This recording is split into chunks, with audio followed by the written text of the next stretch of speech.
All right, let's get started. I'll start a minute early. Why not, right? Just to let people come in.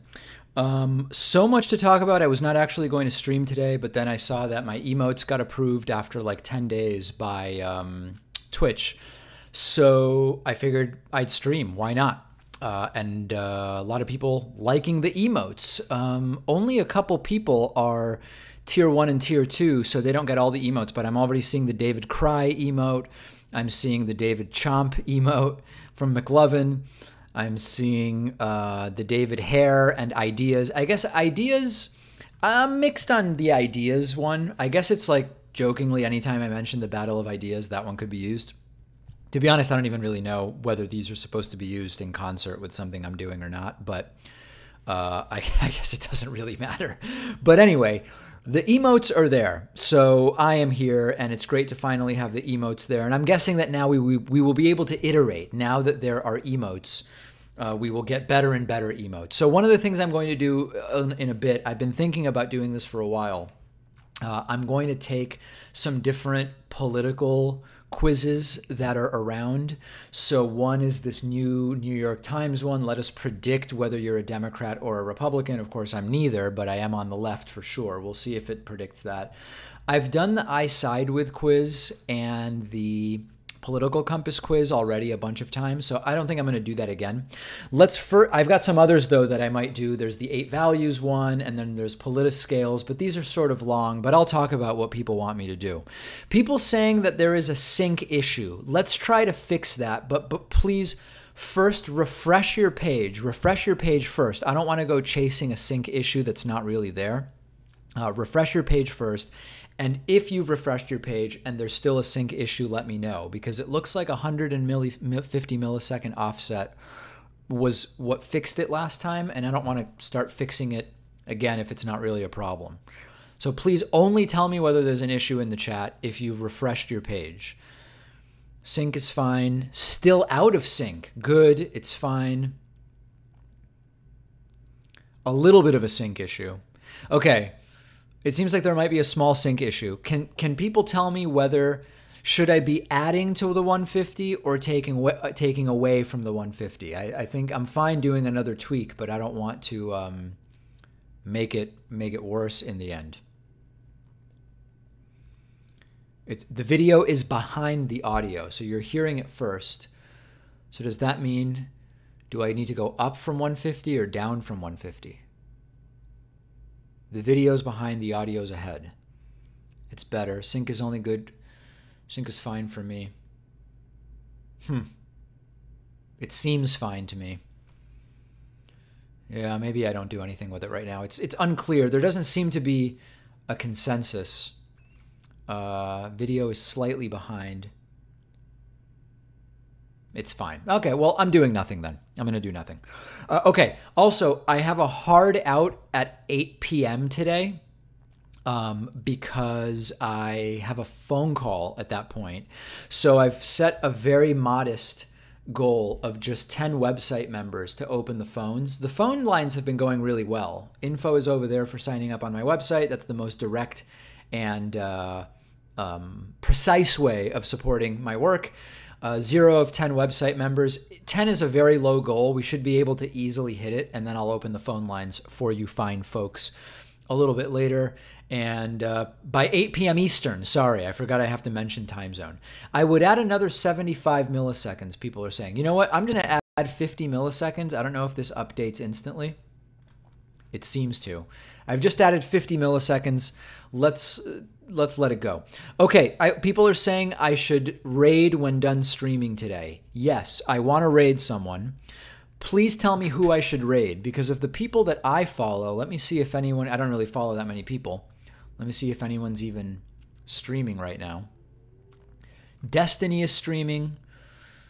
And that's it. I guess I could conceivably raid Destiny at the end of this, but we'll see if anyone else is streaming by the time I'm done. Raid Hassan or Destiny. Raid a cute girl to flex your clout. That's an idea, actually.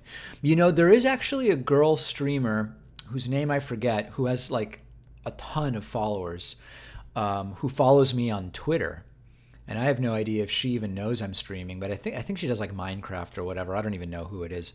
Pokimane. Yes, that's exactly it. That is the person. But I don't even follow her on Twitch, so I think I should, right? Since she follows me. Pokimane. Let me follow here. Pokimane is live. That's interesting. Someone should let... Oh, wow, 3.2 million followers. That's insane. Someone should definitely let Pokimane know that I very much appreciate the follow on Twitter and that I have since started streaming on Twitch, and it's all very exciting. Okay, the other thing is I put the chat up, and I don't know why it's this theme. It's really strange, but I was hoping it would be sort of like a transparent background. People said it's not bad to have the chat up for when I upload these to YouTube, but I don't know why it looks that way. I didn't mean to set that theme, and I don't see any theme as being set, but maybe somebody can contact me and tell me how to just change the appearance of that widget. When I open it up, under theme, yeah, it just says clean. I don't know. It doesn't really look... Oh, there. Now I just changed something. And now it looks a little bit different. But there's all this empty space. This is so weird. Yeah, anyway, maybe somebody can help me out with that. Maybe someone can help let Pokimane know that I'm streaming and all of that stuff. Okay, so let me get started with these quizzes, and we'll see how we do with them. Let me see if there was anything else to mention. I mentioned the emotes are live. I will try to remember to raid someone. If you have Amazon Prime and you're new to Twitch, know that you get a free Twitch Prime membership because of your Amazon Prime membership, and that is a paid membership for us. So please subscribe to my channel on Twitch with Twitch Prime. It doesn't cost you anything. It sends us some money, and I should thank people who have done that already. Greenman137 gifted a Tier 1 sub to Dylan here 100. I appreciate that. Panda Pamka subscribed with Twitch Prime. Thank you. Chris Knight Art subscribed with Twitch Prime. I appreciate that. Heshi Meshi, I appreciate the Twitch Prime subscription. MF Kool-Aid subscribed with Twitch Prime, and I appreciate that. The Raveda subscribed with Twitch Prime, and so did Dracular with a Twitch Prime subscription. Appreciate that very much. Thank you. Audio is off, people are saying. You gotta be kidding me.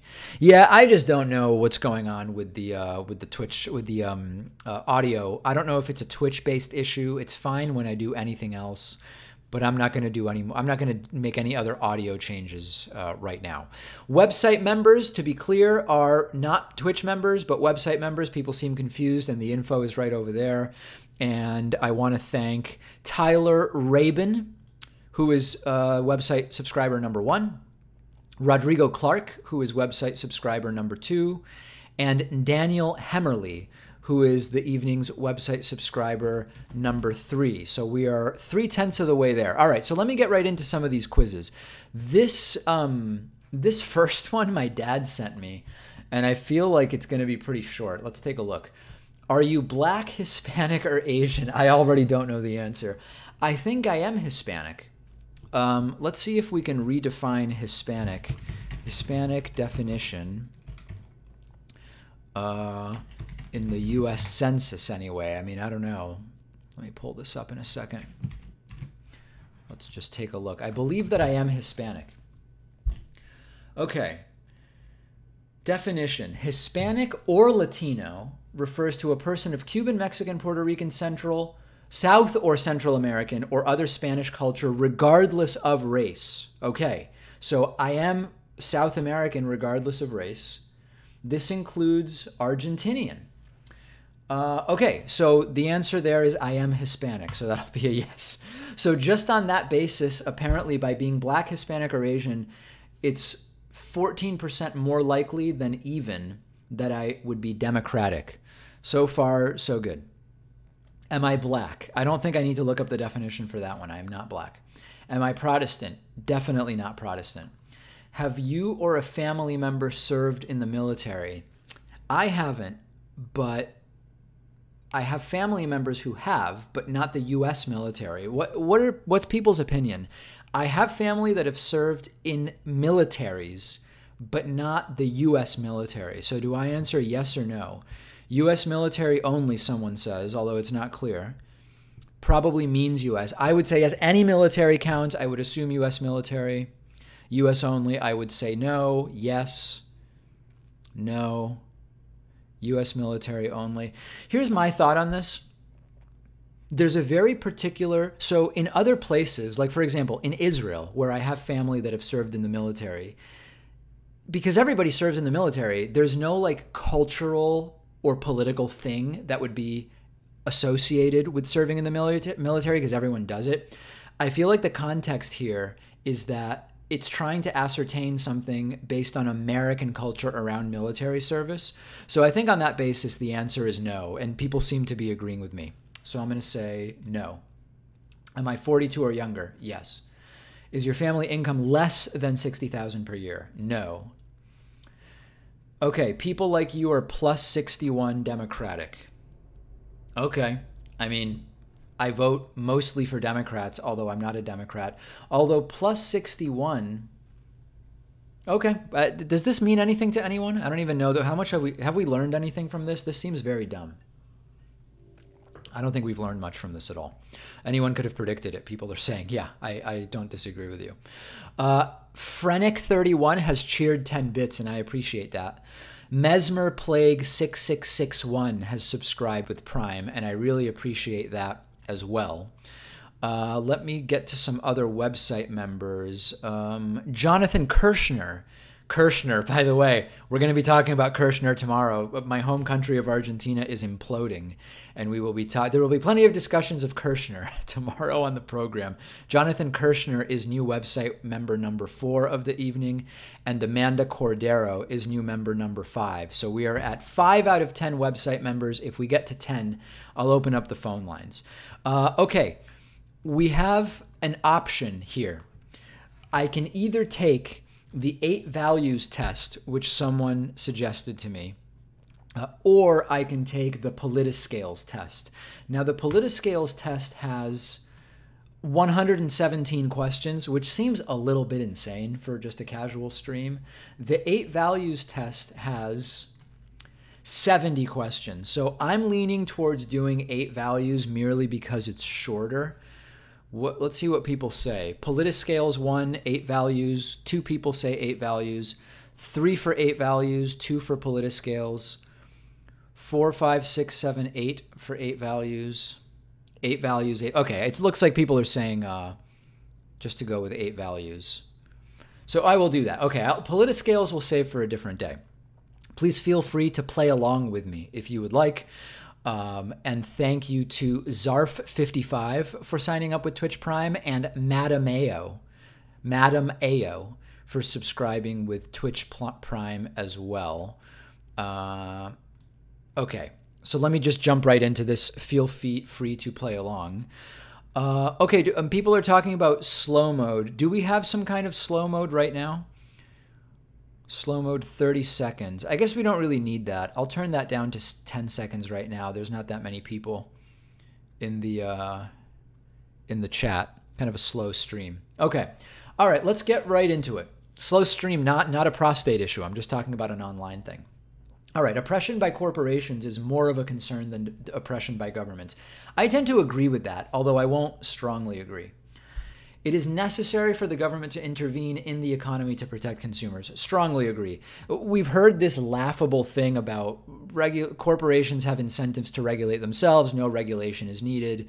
That's a complete and total joke. The freer the markets, the freer the people. I would disagree, but not strongly with that. It's better to maintain a balanced budget than to ensure welfare for all citizens. Strongly disagree. And the more we learn about modern monetary theory, the more we learn about how government spending is differently stimulative. I just strongly disagree with that. Publicly funded research is more beneficial to people than leaving it to the market. I think we need both. Publicly funded research is more beneficial than leaving it to the market. I guess I'm neutral. I think we need a combination, and I think what we need to understand is that leaving research to the market still depends on public funding because it's based on the system of courts that we have to enforce intellectual property. It's sort of an obscure question, yeah, as a few people are saying. A lot of the people that are doing the private market research were educated by public schools. So I'm going to just say neutral or unsure. International trade is beneficial. I agree. I agree with specialization. But again, the question is worded sort of vaguely, as a lot of people are pointing out. From each according to his ability to each according to his needs. We know the history of this. I'm going to just say neutral, unsure. It would be best if social programs were abolished in favor of private charity. Disagree, although not strongly. It would be great if we didn't need social programs to begin with, but I think we've seen a lot of reason to believe that we should not abolish them in favor of private charity. Taxes should be increased on the rich to provide for the poor. So I agree. I mean, I do agree. I don't agree strongly because I feel like there's so much lower hanging fruit in terms of reallocating the taxes we're already collecting. But I do generally agree that on the very, very rich, there should be a higher marginal tax rate. Inheritance is a legitimate form of wealth. Oh, geez. I mean, listen, it's legitimate in the sense that I don't believe we should outlaw inheritance. Is it legitimate in the sense of you're entitled to every dollar of it, no matter how many tens of millions or billions of dollars? I would say no. So I would sort of say I'm neutral on that. Public utilities like roads and electricity should be publicly owned. Strongly agree. Easy one. Excessive government intervention is a threat to the economy. I believe that if it's truly excessive, it is a threat to the economy. I disagree with a lot of right-wingers about what it means to be excessive. We would probably disagree. So I'll agree, but not strongly, with the idea that hopefully whatever algorithm evaluates these are accounting for the nuance. Let me just say thanks to a couple of other people as we get into this. Ligus has cheered 100 bits, and I appreciate that very, very much. No new website members. Okay. It'd be great if by the time I was done with this, we had the 10 website members and I could open up the phone lines. Maxitor has also subscribed for 1 month at tier 3. Maxitor, welcome to tier 3. We have only, how many tier 3? We have only 2 tier 3 subscribers, and Maxitor is number 2. Tier 3 gets you access to the former producer Lewis emote, which is now enabled and live. I'm a website member. What are you asking us to do? Subscribe via Twitch? No, be a website member, and you've already done it, Organic Leafy Greens. I appreciate that. Let's continue. Those with a greater ability to pay should receive better health care. Disagree. I'm totally fine with those who have more ability to pay to go out and buy whatever health care they want or can afford, but no. Quality education is a right of all people. Strongly agree. Social democracy. The means of production should belong to the workers who use them. I disagree. I am not a socialist, although I don't strongly disagree in that if a corporation wants to organize that way, they should be allowed to, and that's absolutely great. The UN should be abolished. I think strongly disagree. Military action by our nation is often necessary to protect it. Often. What do we mean by often? I mean, it quite frankly, most of the military engagements that the U.S. has gotten involved in the last many decades have not been necessary to protect the nation, so I'm going to disagree. I support regional unions such as the EU. I support their right to exist. Whether they're beneficial or not is sort of a question, and this is a very poorly worded question, so I'll say neutral.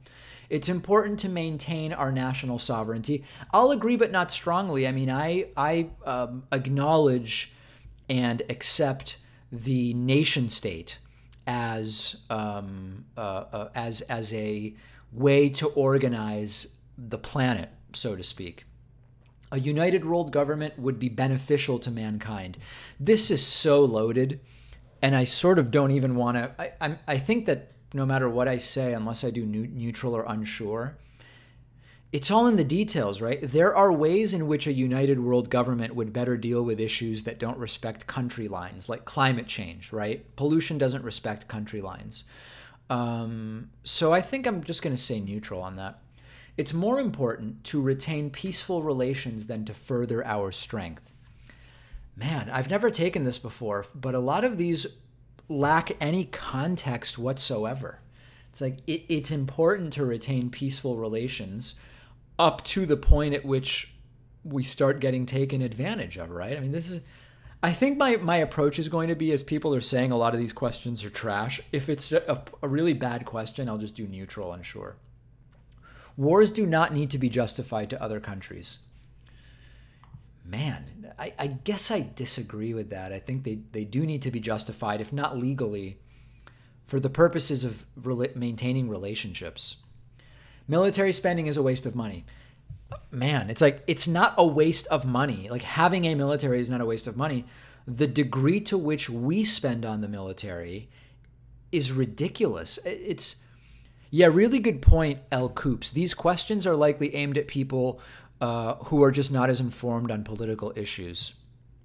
Military spending is a waste of money. Let me take it like superficially and literally. No, military spending is not a waste of money. International aid is a waste of money. No, it's also not a waste of money, but it's often done in ways that don't really better nations over the long term. My nation is great. These types, that neutral, unsure. Research should be conducted on an international scale. I agree with that. I would love to see that. Government should be accountable to the international community. Strongly agree.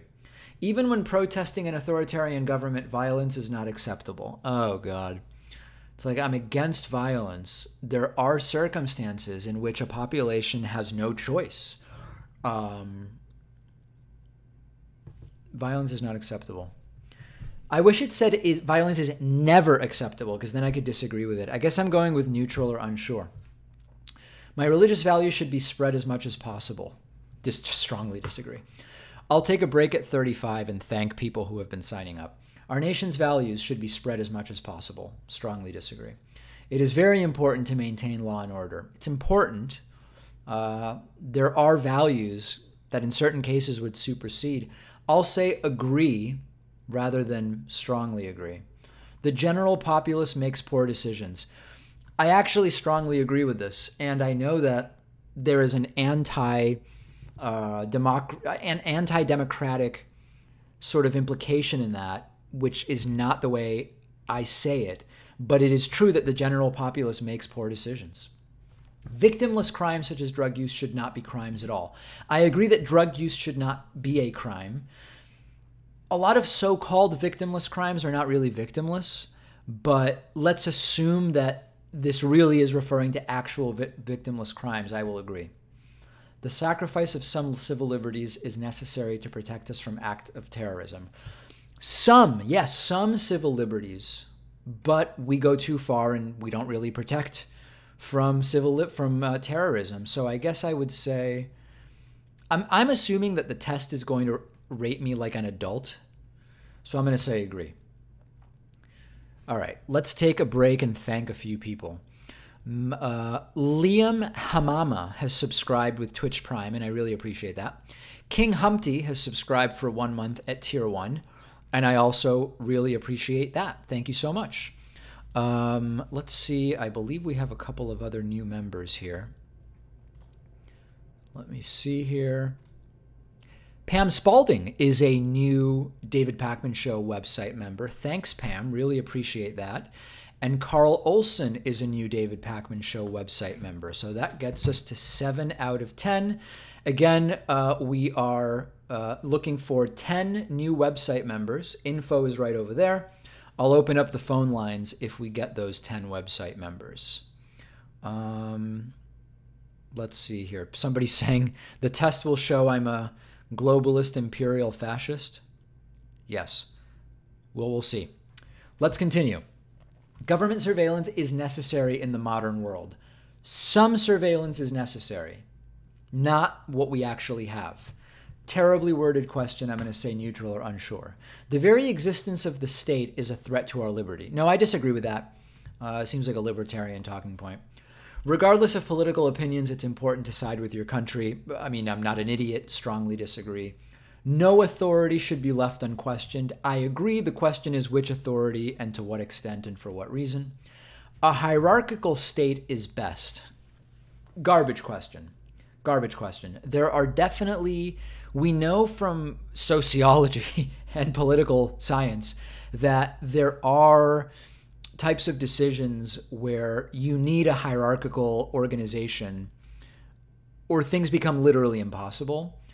But a hierarchical state is best. It's sort of a garbage question, but I'm just going to go neutral. It's important that the government follows the majority opinion even if it is wrong. I actually tend to disagree with that in some cases.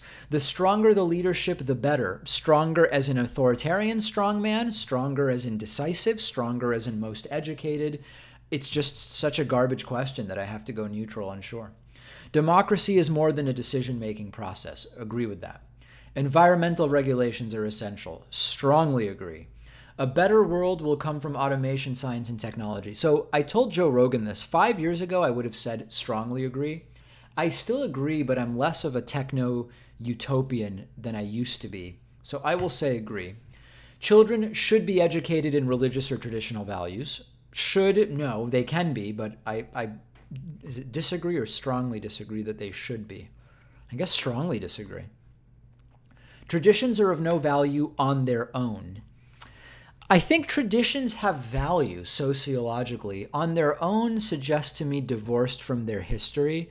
So I'll say that on their own, they are of no value. I'll agree, although it's sort of, more in the nuance. Religion should play a role in government. Strongly disagree. Churches should be taxed the same way other institutions are taxed. I believe that churches should be taxed absolutely if they are doing politics. I'm not against, there are some educational components of churches that are relatively non-religious that I'm okay with not taxing. But I mean, basically, yeah, I agree. Climate change is currently one of the greatest threats to our way of life. Strongly agree. It's important that we work as a united world to combat climate change. Strongly agree. Society was better many years ago than it is now. I'm going to disagree, although it's quite a loaded question in many ways. I think society is better than it has been previously, but also has new problems to solve, if that makes sense. Society was better. Right, disagree. It's important that we maintain the traditions of our past. I disagree. If they're not good, no need to maintain them.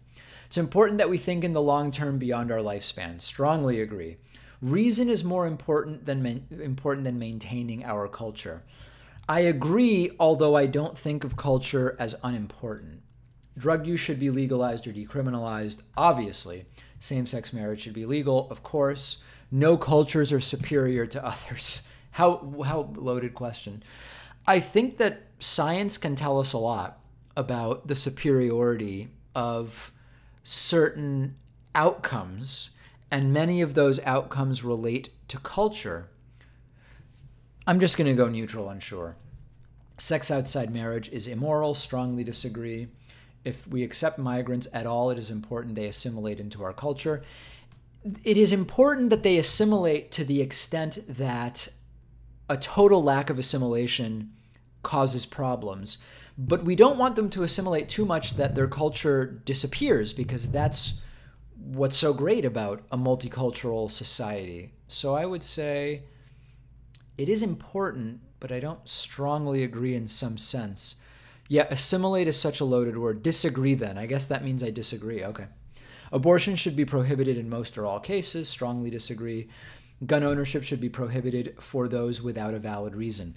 I actually would like that. It would not be compatible with the Second Amendment in the United States. Garbage question in terms of the Second Amendment context, so I'm going to go neutral. I support single-payer universal health care. Strongly agree. Prostitution should be illegal. I actually disagree. I've read a lot about this issue, and there are good arguments made on both sides if you really narrow the debate. But big picture, I disagree that prostitution should be illegal if we sort of consider it from an adult, sort of like realistic sense. Maintaining family values is essential. I mean, family values as defined by those who talk about family values in the United States are disgusting. I'm trying to think if there's any way in which I would agree. I think I just disagree. To chase progress at all costs is dangerous. I agree with at all costs, but I am about progress as a progressive, so I'm going to say Agree. Genetic modification is a force for good even on humans. I agree if done responsibly. I believe it is inevitable. So I believe it is a force for good, at least conceptually, although, as people are pointing out, it's a loaded question. We should open our borders to immigration. Give me a break. Does that literally mean we no longer have borders? Does it mean we should be open to more people coming in legally? Completely loaded, and I have to be neutral or unsure. Government should be as concerned about foreign citizens as they are about those within the borders. I would word it the opposite way. Governments should be as concerned about the people within our borders as foreign citizens. So does that mean I agree? Like government should be equally concerned? What do people think? Feels loaded the way it's mentioned, but if the question is, should governments be equally concerned? Concerned about what? Yeah. Neutral, disagree, agree. That's an agreement. Yeah, I mean, I guess I'll assume that it goes both ways. All people, regardless of factors like culture or sexuality, should be treated equally. They should all be treated equally under the law. That doesn't mean we react to everyone in the exact same way. If you see someone who, for example, has a disability, it would be normal to treat them differently in that you might hold the door for them and make sure that they are able to get in or out of a door in a way that you might not for someone who doesn't have a disability. All people, regardless of factors like culture or sexuality, should be treated equally. Let's assume this means under the law. I'll say I agree. It is important that we further my group's goals above others. I mean, if you're asking me about my political group, then I agree. I believe my political affiliation is with those who have the right ideas. If you mean my ethnic group or my nationality, then it's like, no. Just such a terrible question. I'm going to go neutral. Okay, before we look at the results, let me just see who else I need to thank here. Still stuck at 7 of 10 website members, so no phone lines yet. Let's look at who else we have here. Nikki206 has subscribed with Twitch Prime. Thank you, Nikki. Great Dane123 has cheered 100 bits. Anonymous Cheerer has cheered 1 bit, and MT Maestro has subscribed with Prime. Really appreciate that. Thank you very much. Okay, I'm going to hit neutral here, and let's see what my results are. Economic axis. I am more social. Okay, let's see. Equality. I'm more for equality over markets, but not overwhelmingly so. Okay. My diplomatic access is peaceful. I am more, I guess this means, for thinking about society as the world rather than nation. Civil access, I'm liberal. I tend to be, this makes sense. I've always thought of myself as a left libertarian. I'm more for liberty over authority, not hugely surprising. Societal axis, I'm very progressive. Absolutely. Socially progressive. Closest match, social democracy. Okay, let me talk about this a little bit. This is really good. In the sense that I've talked to a lot of people, a lot of friends who say, oh, I'm a moderate Republican. And then I ask them questions, and like on every issue, they're clearly on the left. And that's disturbing because I think that this is actually really common. There's a lot of people who just don't even understand their own politics, and they end up voting for politicians whose rhetoric might appeal to them, but whose politics don't. And so I think it's really good for people to understand what our politics are. And I get people are saying labels are trash. You know, who cares about what the labels are? Okay, whatever. I mean, maybe the labels aren't the right ones or whatever the case may be.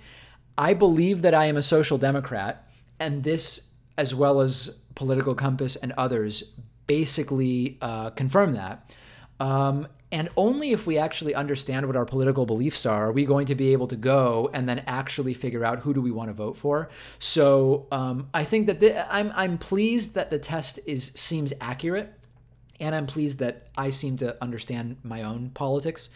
When I took the I side with test, it said that I was a socialist just like Kirsten Gillibrand. And it's like, I'm not a socialist, and I didn't think Kirsten Gillibrand was a socialist. The test doesn't seem well calibrated. This may be the best one I've taken. What do people in the chat think? Is this, if people have taken others, Hassan Raid has entered the chat. Oh, is that right? I didn't see that. Did Hassan raid me?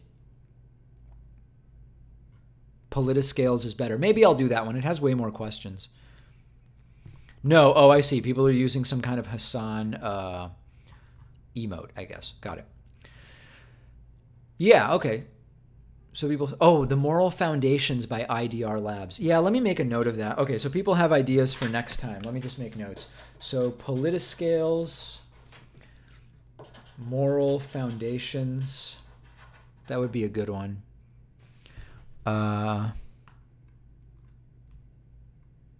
My Political Compass. Okay.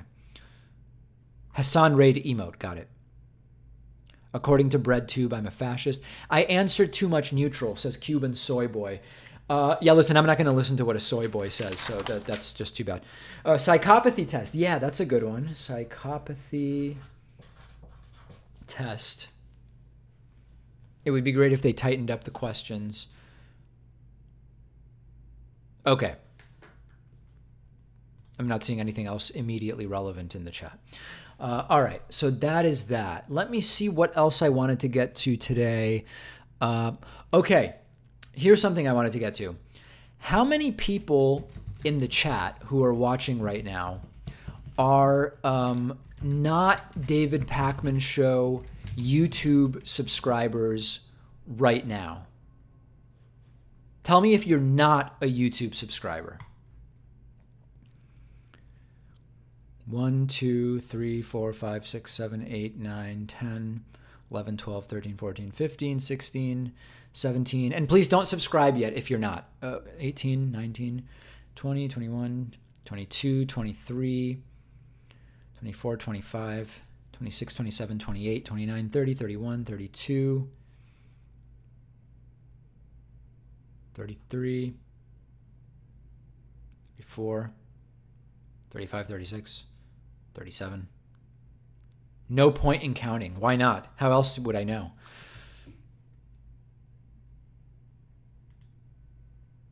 Straw poll. Yeah, I don't know how to do a straw poll.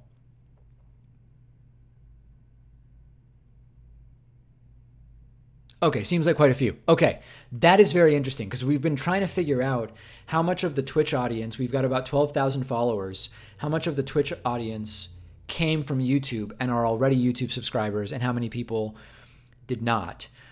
That's interesting. Well, listen, please subscribe to my YouTube channel right now. Let's actually see how many people we can get to subscribe right now. Right as of this exact moment, we have 716,362 YouTube subscribers. I'm going to give this like a minute.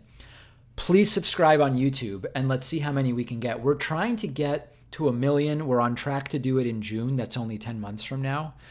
So please consider just right now subscribing over on YouTube. Let's see how many we can get. 362. Let me see if I refresh here. 385. Okay, that's 23. I'll give it a few more seconds here. Most people here are already your subs. Why 1 million? Why 1 million would just be awesome for us. I'm not aware of any other left-wing YouTube channel other than the Young Turks that currently has 1 million subscribers, and getting to 1 million would be huge. People are unsubscribing, okay? Great.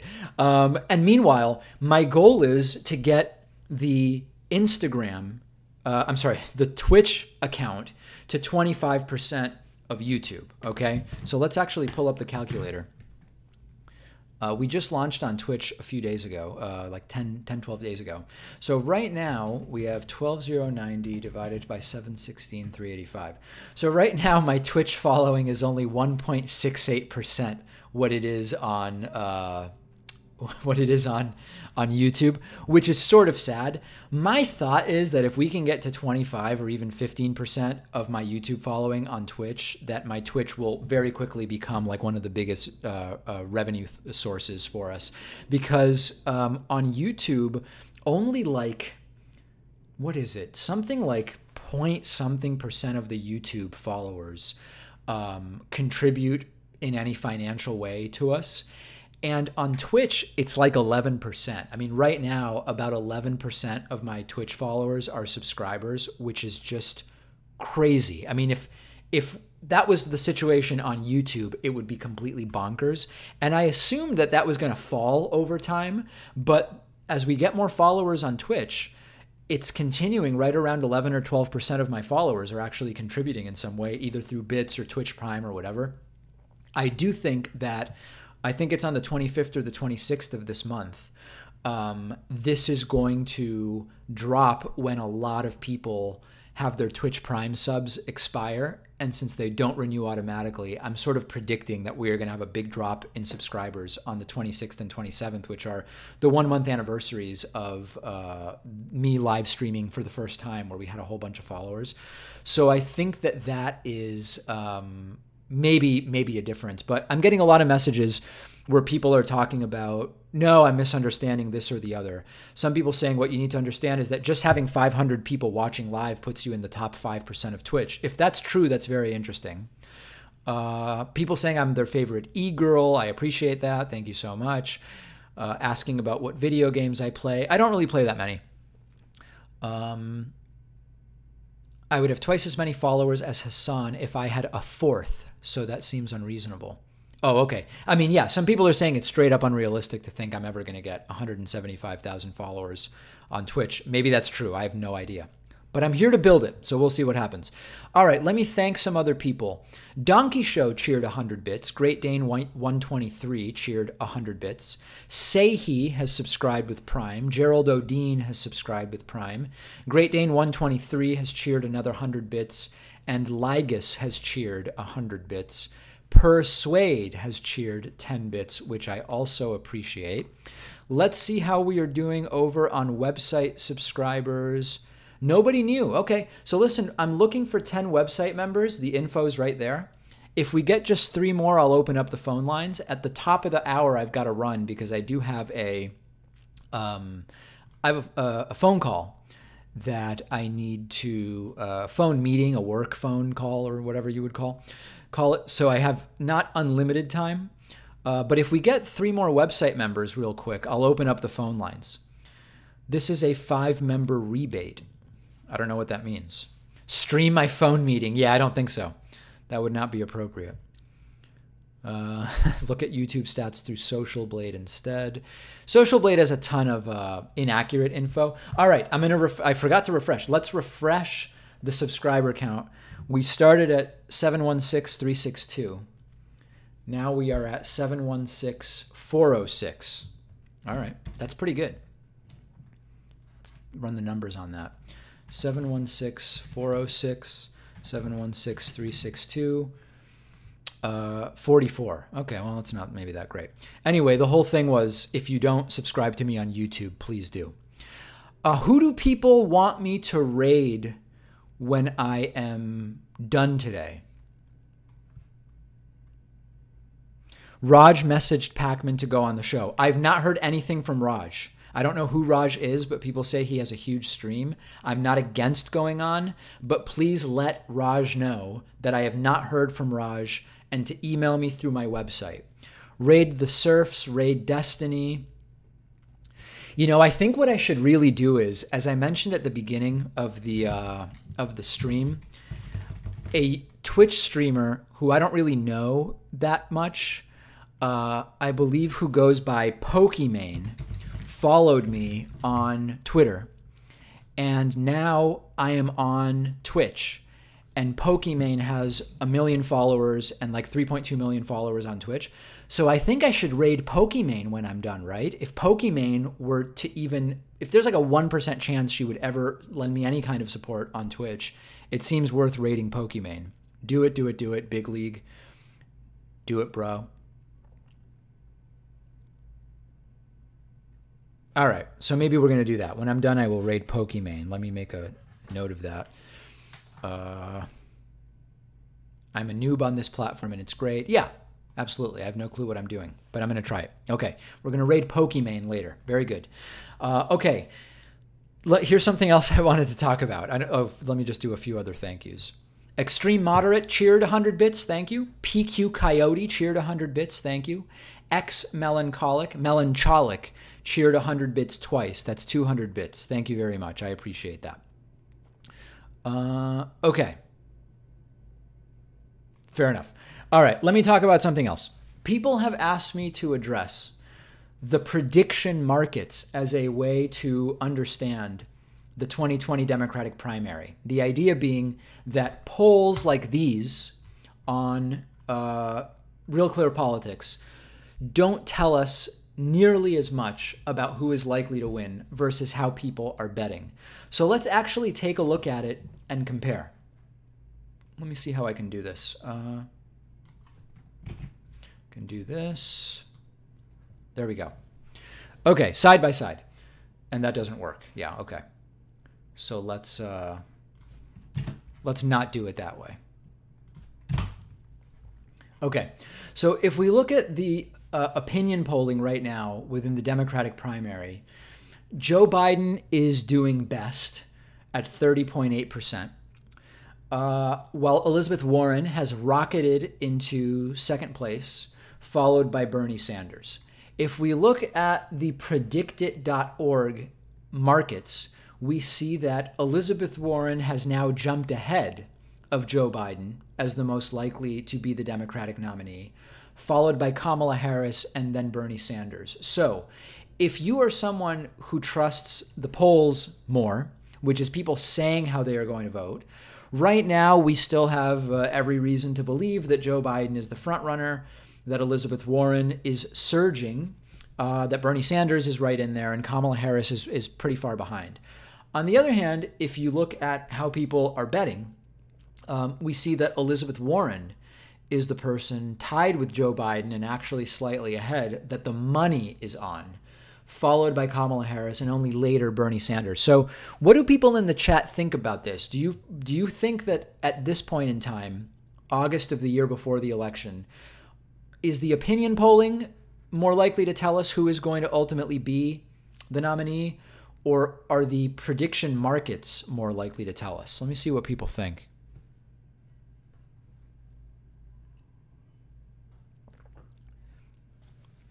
Polling, it's too early. Polling's more accurate.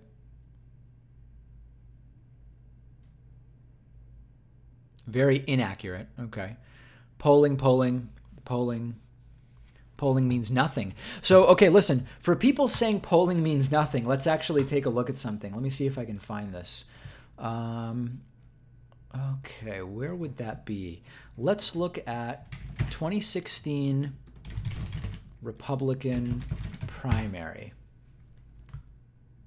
Okay, that's not working. Let me see if I can find this. 2016 Republican primary polling. You may be surprised by this. So let's go back to 2016 and look at the Republican primary polling, okay? Right now, it's August of 2019. The election is November of 2020. So in 2016, the equivalent time was August of 2015. Let's look at August of 2015 here. August of 2015. We can even look at the exact date. August 12, 2015. Donald Trump was well ahead in the Republican primary polling, and he was indeed the Republican nominee in August of 2015, eventually, and he was leading in August of 2015. Okay, let's look now at 2016 Democratic primary polling.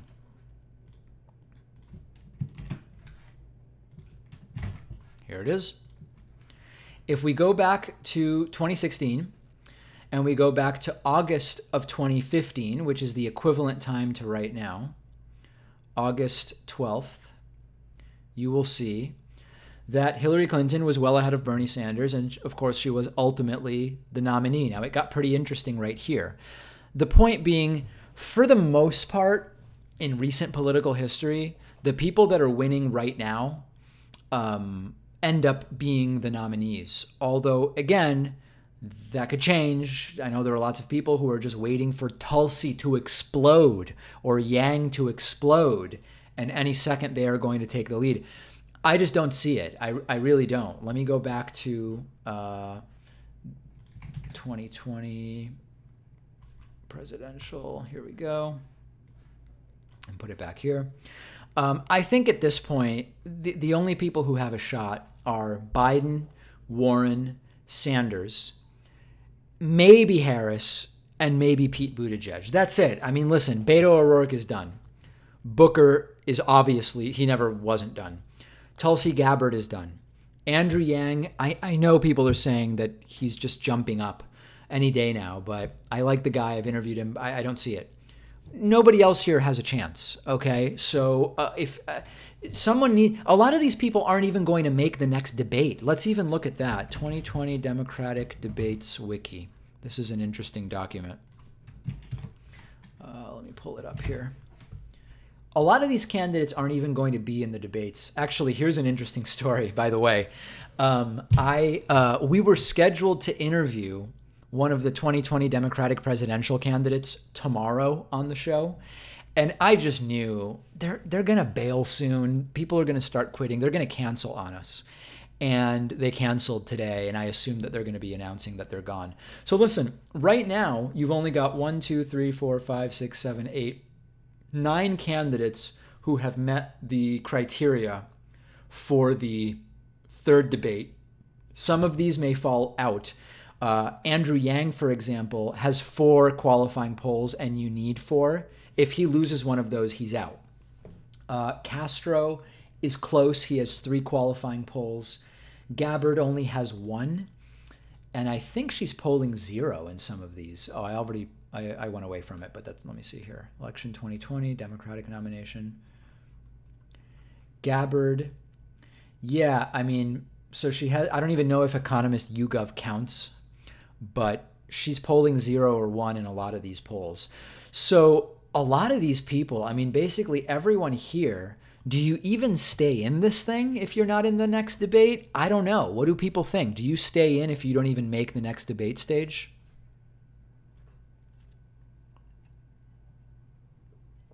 Oh, people saying you can't lose. I thought that you could actually lose if polls that happen closer to the event no longer have you as having 2% support. Maybe I'm wrong about that. No, so people are saying you drop out if you don't make the next debate. Stay in, the requirements will be easier for the 4th debate. Is that right? Let me take a look. Any candidate who qualifies for the 3rd debate also qualifies for the 4th debate. Okay, it doesn't seem that it's easier.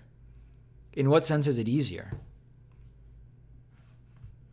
The chat is back to 30 seconds hold time. Okay, let me see if I can... 10-second slow mode is back on. Okay.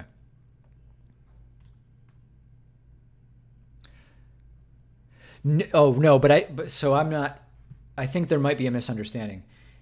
If you qualify for the 3rd debate, you qualify for the 4th, but I don't know that you have that period between the 3rd and 4th to qualify. I think it's just if you qualify for the 3rd, you're in the 4th, but I may be wrong about that. Okay, in any case, it seems like people are pretty set on this idea that you should get out. Okay, let me thank a couple of other people here. Electric Goobaloo subscribed for 1 month at tier 1. Thank you, and I appreciate that. X Melon Chalik cheered 300 bits. Thank you very much. Bean Awesome 12 subscribed with Prime. Thank you very much. Great Dane 123 cheered 300 bits.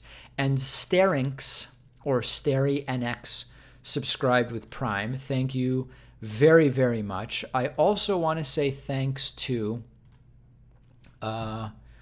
interesting. I want to say thanks to Chris Bevan. Chris Bevan is new member on my website, number 8 of the evening.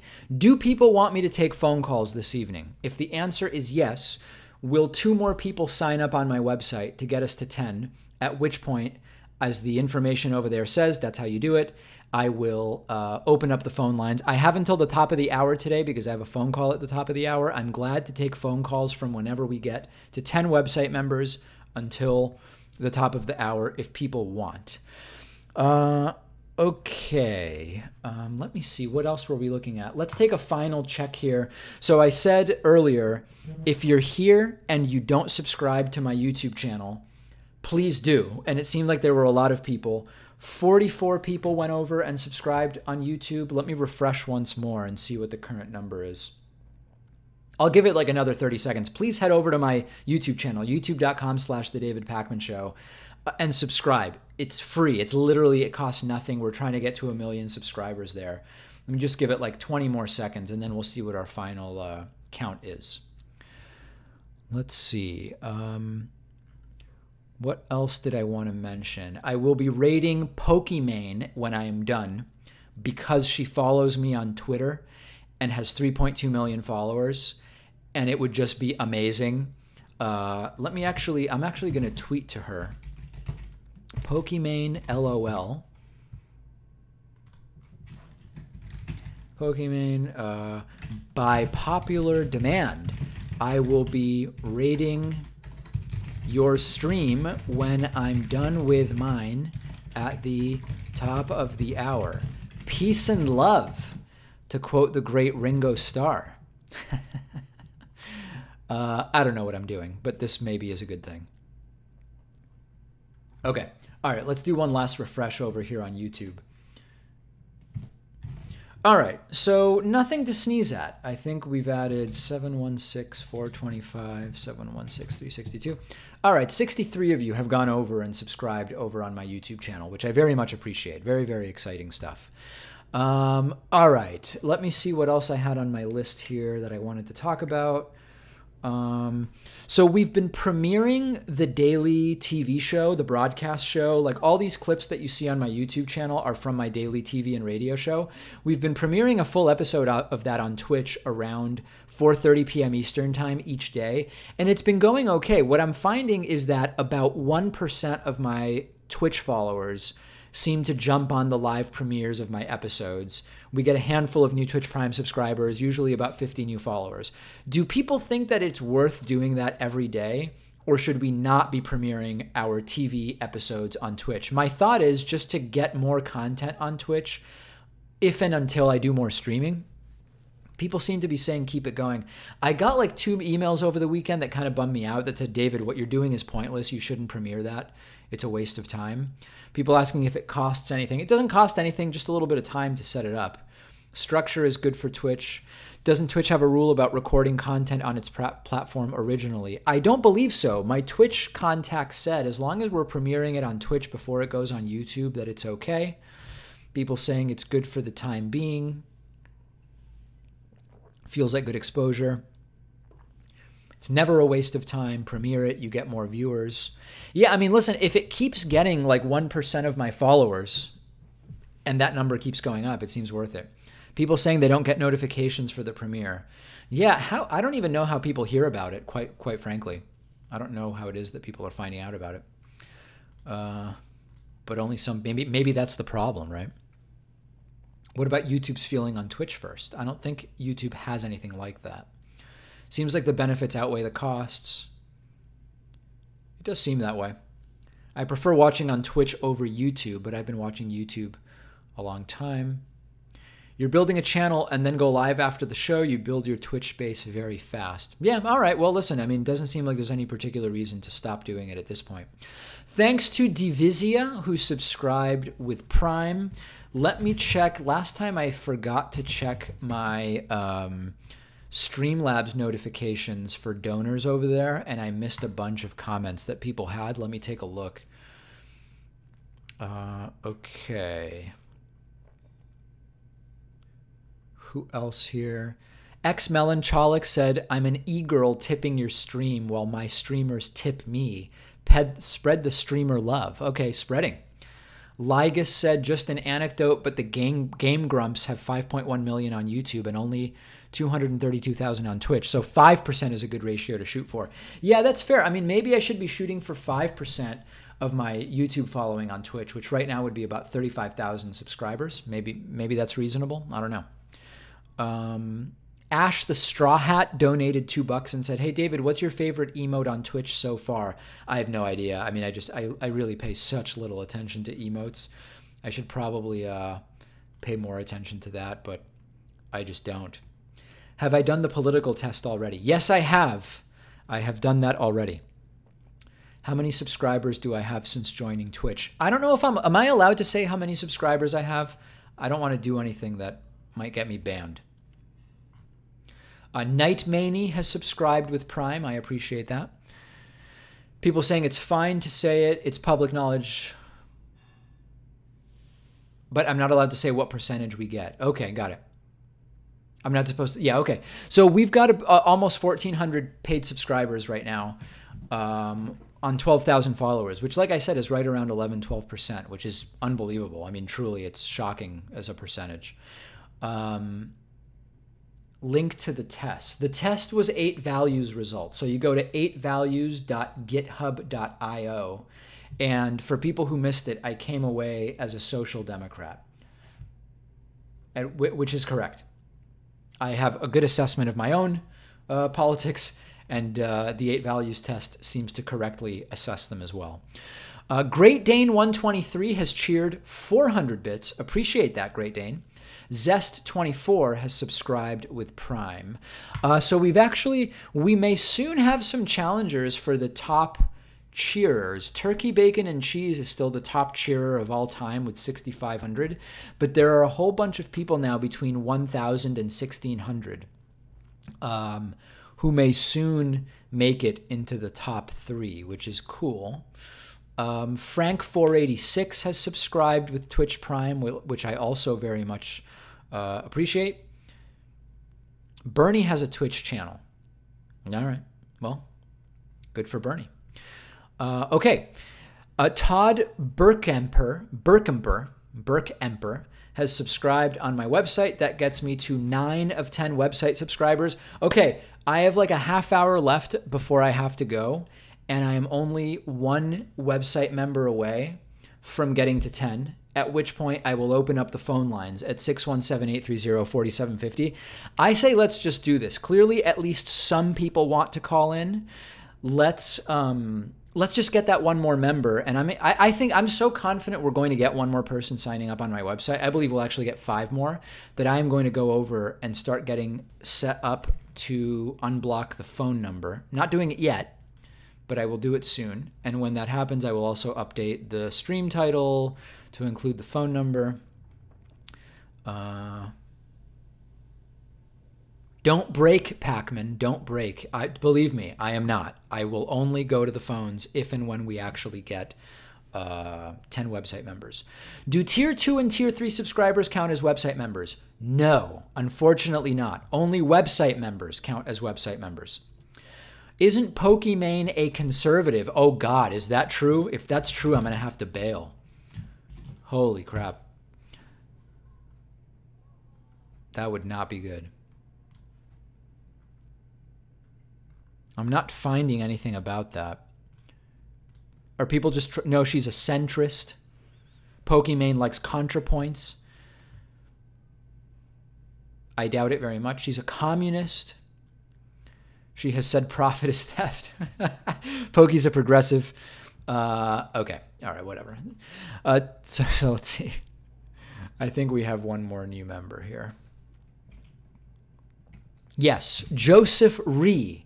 Joseph Ree is new member number 10 of the evening. All right, we have done it. So let me get my headphones on and let me unblock the phone number, the phone lines, voicemail off. Okay, the phone number is 617-830-4750. 617-830-4750.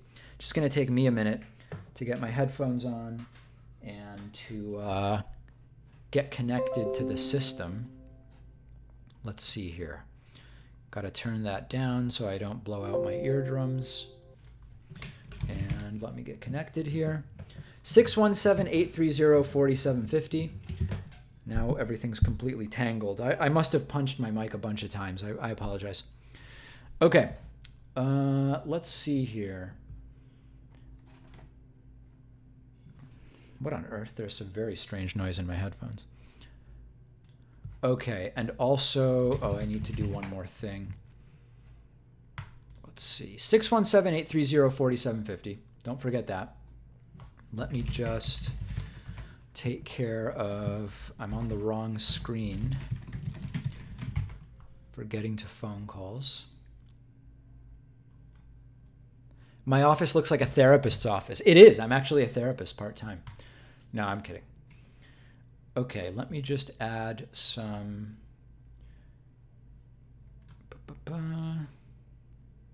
Just getting everything properly set up. Do you have to be a member to call? No, anyone can call. 617-830-4750. I've already got, what is it, about 10 people holding right now. So let's now get connected. Thank you for calling into the David Pakman Show. Please do not use speakerphone. Have your question ready. And something's not working David right. I'm not to hearing call that out in my your headphones. area code. Okay, I think we're good.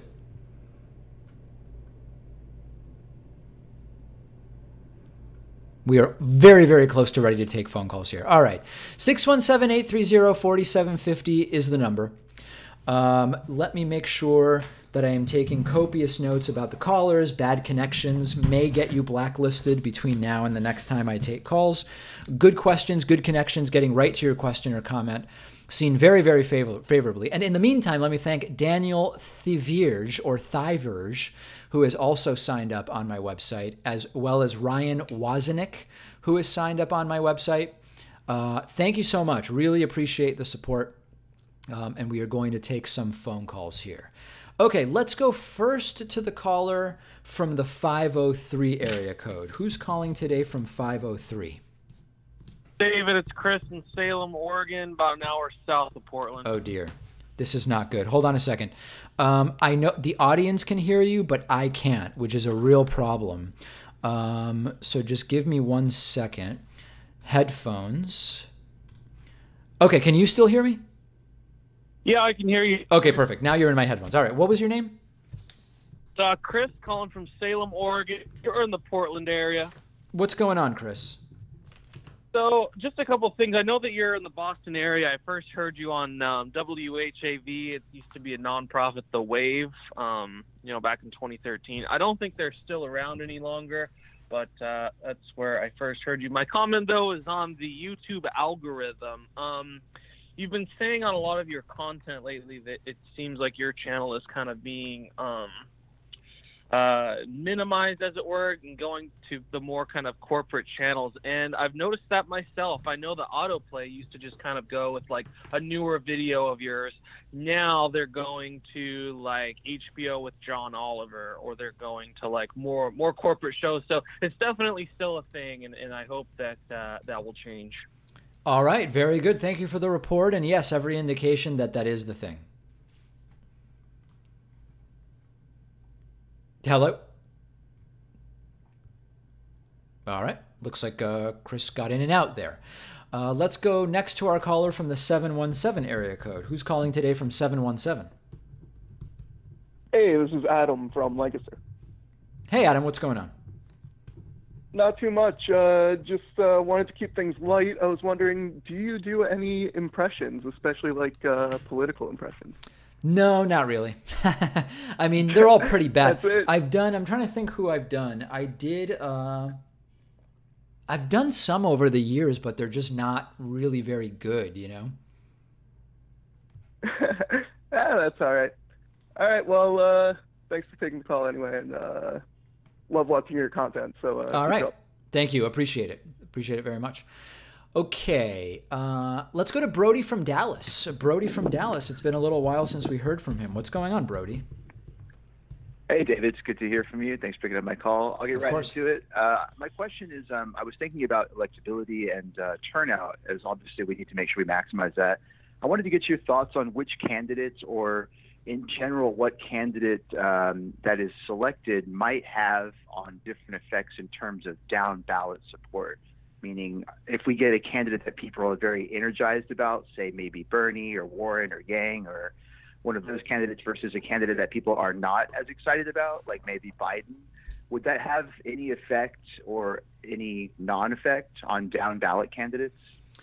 Of course, yeah. I mean, whoever gets more people out to vote is going to also have a down ballot effect on other ballots. It's only a fraction. You know, there will still be people who go out and vote for president and just don't fill anything in for down ballot races. That's always the case. But there's no question that just as it's a mathematical reality, so to speak, that whoever gets the biggest turnout for their election is going to also generate more votes for down ballot races.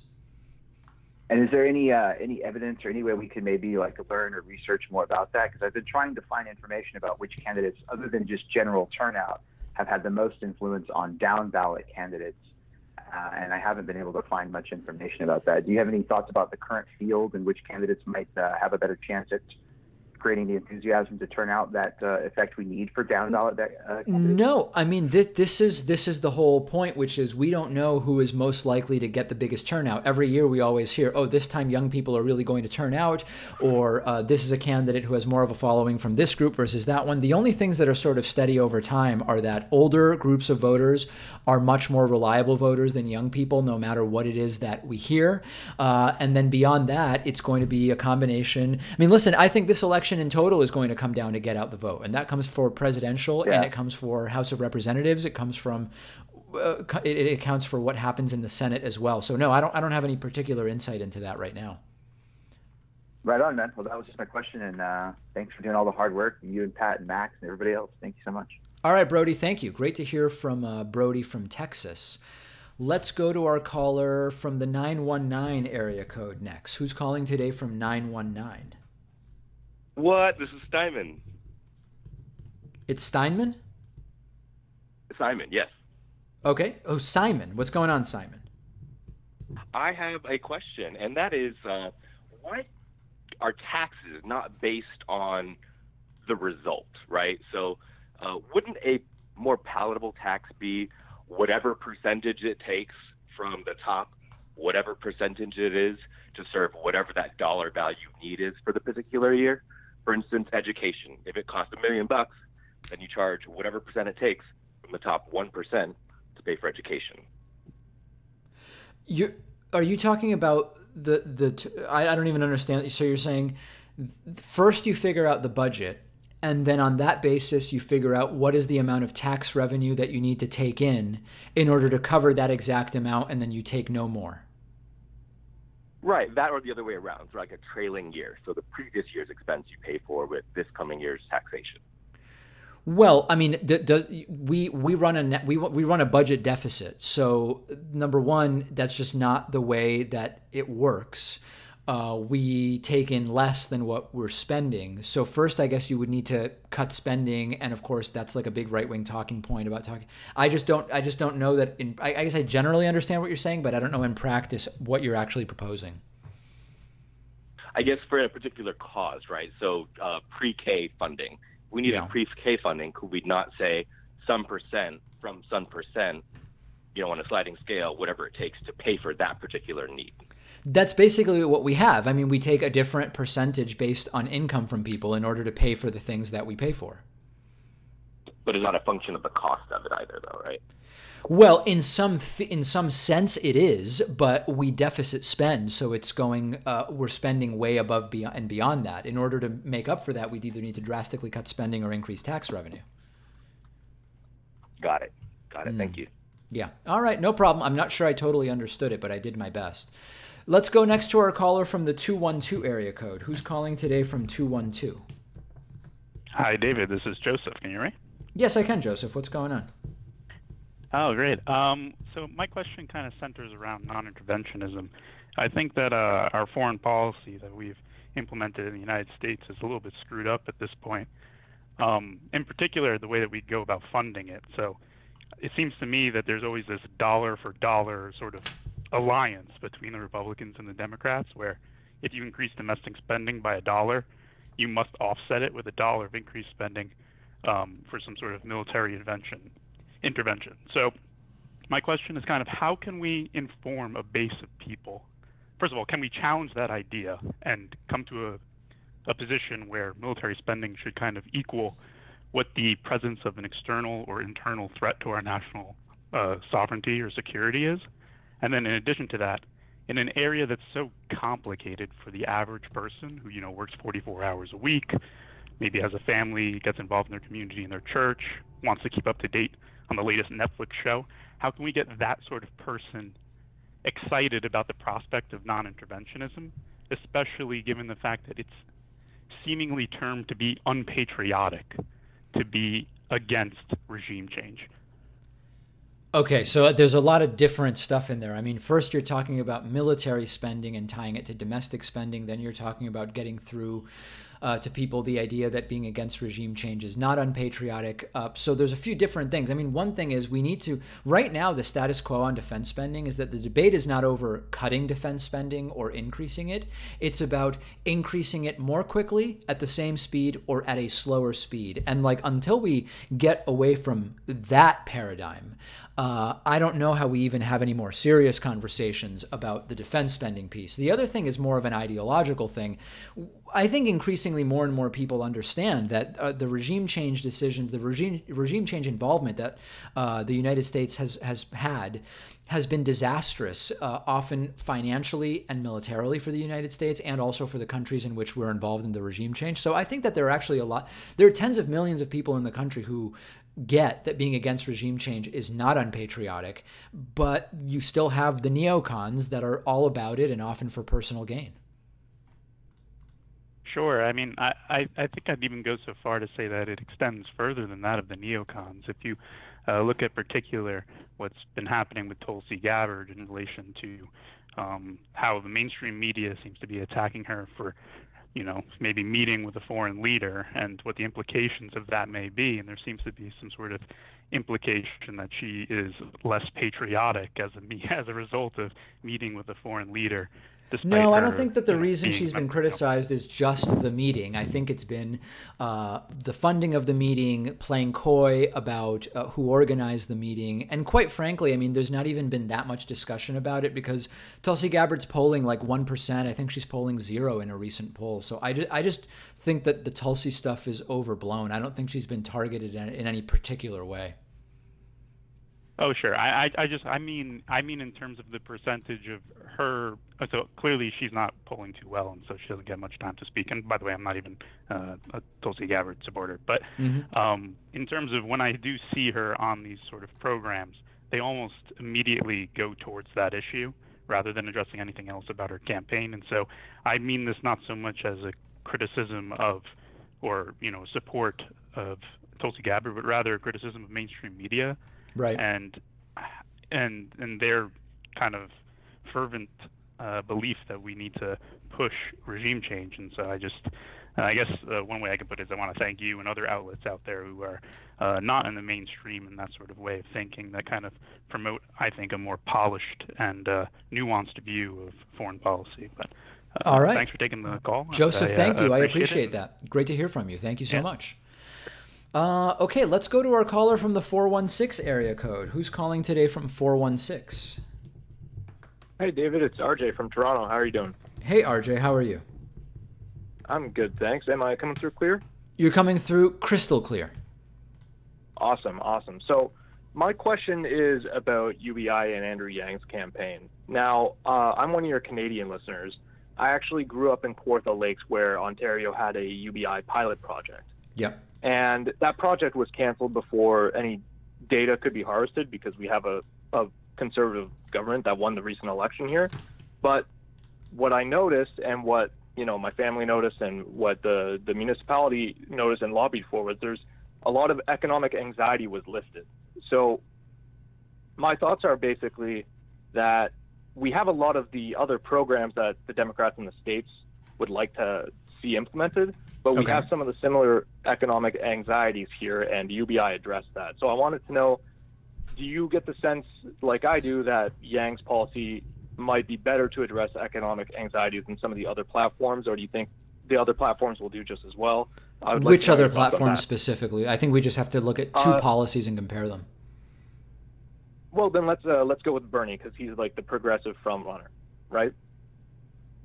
Well, listen, I mean, I think it's hard to compare one specific policy like Andrew Yang's UBI with Bernie's overarching economic policy. I think that I have no problem with Yang's UBI. I think originally he had it where the $1,000 a month was instead of some of the other benefits that were available. I think he's changed that and now it's additive, and that makes more sense to me. I'm fine with UBI, and I think that it's a great thing to do. It's just not going to fundamentally change many of the underlying structural issues in our economy. Like it's not going to do anything for inequality because everybody just gets $1,000, period. So like literally it's exactly what we have now, but everyone has $1,000 more a month. It's not going to change the relationships that exist between employers and employees in a direct way, other than it may give employees a little bit more negotiating power in that by making them a little bit less desperate by having an extra $1,000 a month, maybe they would hold out longer for a higher wage. That's possible. But on the back end, it also gives another $1,000 a month to people to spend at these same businesses. So my real criticism has just been that it's a reasonable Band-Aid. It is a Band-Aid. It's a reasonable Band-Aid, but we still need much broader systemic change. Okay, so I guess I suppose what you're saying is you guys, I might be in a privileged position here in Canada. We have some of the progressive programs that you guys would like to see implemented in the States. Yeah. So in that case, you think that those are probably the priority for you guys to alleviate those economic anxieties first? Well, it depends which programs you're talking about. I'm thinking specifically of Medicare for All, but yeah, Medicare for All, that's a huge thing. Everybody having health care would be hugely stimulative in many ways. Healthier people work more and generate more wages and earn more tax revenue, and reduces crime. That's low-hanging fruit in a sense, but also it's extremely difficult to actually get done in the United States.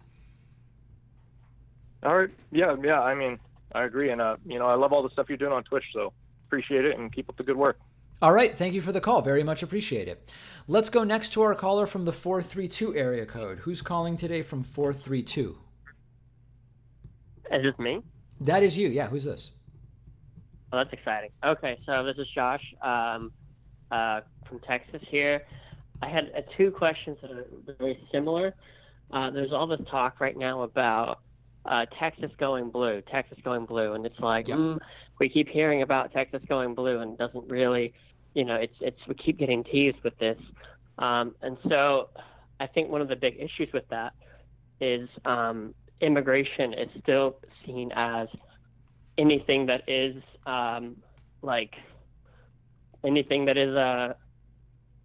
basically it's the open borders talking point.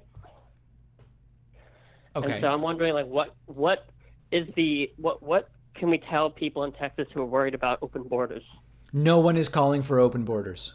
Just literally no one is calling for open borders. That's what you have to tell them. And when they say it, you say, who is calling for open borders? What have they said? That's just it. Just get them to have to tell you what it is, because nobody's doing it.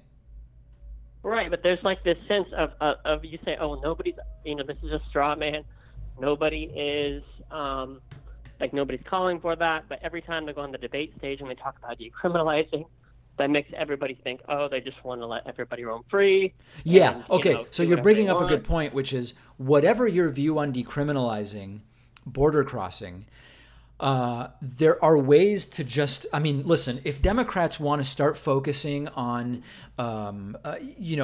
free health care for undocumented immigrants, I think that there is a very significant economic and moral case to be made for that. But it is a losing argument for Democrats nationally. And I think that they just need to stay away from that. And that's one way in which the debates were hugely slanted towards sort of Republican talking points as the foundation of the questions. And I think you are right that even though no one is calling for open borders, there are ways to talk about immigration and ways to focus on it that aren't particularly good for Democrats nationally. Yeah, because it's just whatever you say, it gets interpreted as, oh, they're going to be weak on the border, they don't care about our protection. Yeah. It's like you have to have a certain strong rhetoric, otherwise it's, there's the skepticism of, they're going to be weak and they're not going to really put our interests first. Yeah, well, I think Democrats just need to do a better job of understanding what are and are not voting issues. And sometimes there are non-voting issues on which Democrats will focus, which can only potentially hurt them. And you've got to stay away from that. Right. Okay. And then if there was one candidate to be as a VP, who do you think that would help bring Texas along in turning blue? No also, idea. do you I have even not. think- I've given no thought so far to any VP stuff. I tend to take it one step at a time, and I wouldn't be able to answer that yet. And what do you think about Texas going blue? I think Like, it is is that not something that would particularly happen? likely in the presidential 2020, but I think Texas is an important target for the left in election cycles to come. Absolutely.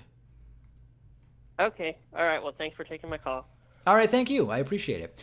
Let me say thanks to some new Twitch Prime subscribers. Wowie Zowie 462 has subscribed with Twitch Prime. Titanic US Gardens has subscribed with Twitch Prime and cheered 100 bits. And Galactic 51 has subscribed with Twitch Prime. Tarchwood has subscribed with Twitch Prime. If you're new here and you're new to Twitch and you have Amazon Prime, you can subscribe with Twitch Prime for free to you. It counts as a paid subscription for me. Okay, costs you nothing. Subscribe with Twitch Prime using the purple button up there. Costs you nothing. We get paid. Okay, great stuff. I encourage you to do that.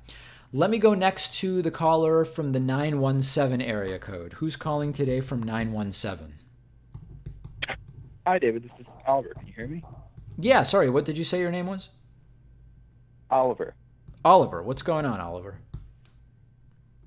Hey, so I was just wondering what you thought in general of soda taxes or sin taxes. Yeah, I've done a couple of interviews about this, and I've done a few segments about it. I believe that as a general thing, economic disincentives do work when you're trying to encourage or discourage a particular activity. My concern with some of the taxes that have become popularized recently is that they work, but they disproportionately punish people who are least able to sort of are least able to bear that punishment and are more economically unstable, and that is a concern to me. So like the soda tax disproportionately affecting bodega owners versus large supermarket chains as an example. But I don't have a problem in principle with the government identifying activities that have a net negative effect on society, like smoking cigarettes, for example, or even driving around a lot and putting gas taxes on. I don't have a problem with it in principle. It's just got to be done right. Yeah.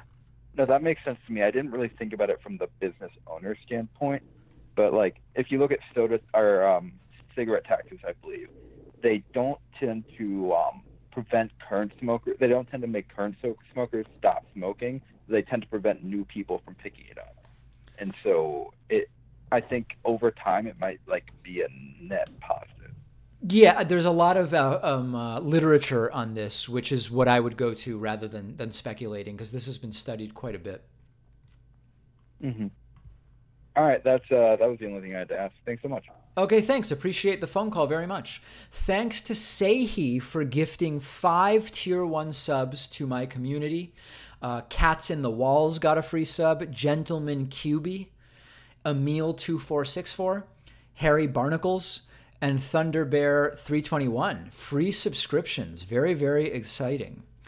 And thanks to Dan X _ for subscribing on Twitch Prime as well. Roland Bear 89 says, I get random spikes of stereo to mono sound. Not sure if it's the streams, but only happening here. Is anyone else getting that? I'm not seeing anything that suggests that should be happening, and I have no reason to think I'm not getting it. Same here. Yes. Same here. Me. Nope. Yes. Yep. A few times. Anybody know whether that might be a Twitch thing? Because if it's only happening to some people, then it's hard to imagine it's the equipment. No, we don't know. Only happens here, not on other Twitch streams. You know, there was a weird thing happening during my discussion with Destiny the other day where my mic was actually cutting in and out, and I wonder if it's related. Maybe I should get a new mic cable, or maybe I should get a new mic altogether, or maybe try a different USB port. I don't know. Let me just try. I'm just going to move the mic to a different USB port real quick. Hold on.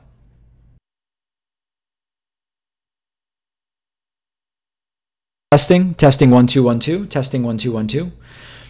I'm back.